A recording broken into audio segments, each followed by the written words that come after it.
This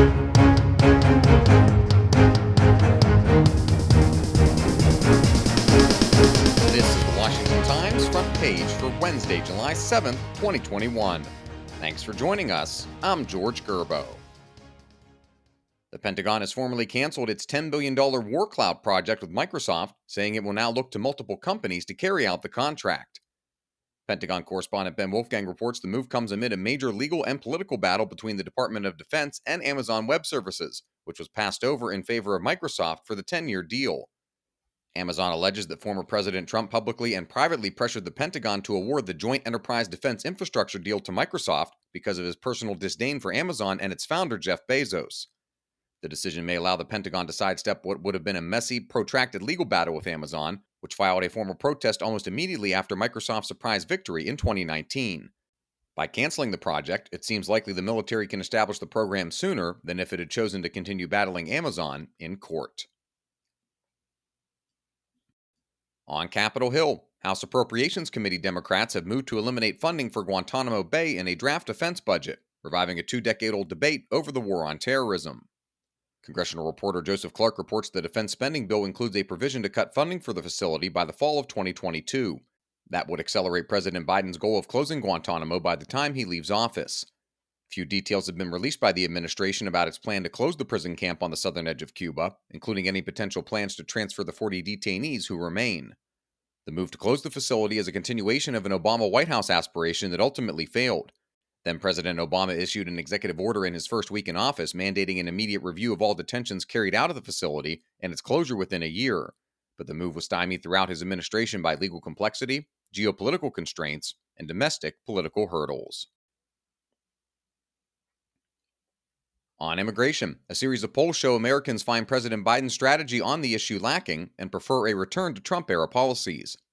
Stephen Dinan reports Biden still earns decent approval marks on the economy, healthcare, and foreign policy, and Americans give him strong numbers on handling the coronavirus pandemic. But immigration is the exception. A Morning Consult Politico survey late last month found 40% approval of his handling of the issue, compared to 48% disapproval. A Harvard Caps-Harris poll also from late June found a majority of voters think Trump administration policies should have been left in place, and 2/3 of voters said Biden's executive actions have encouraged illegal immigration. A reminder that you can find all these stories at WashingtonTimes.com/front page. Don't have access yet? Visit WashingtonTimes.com/George and get 25% off your annual subscription.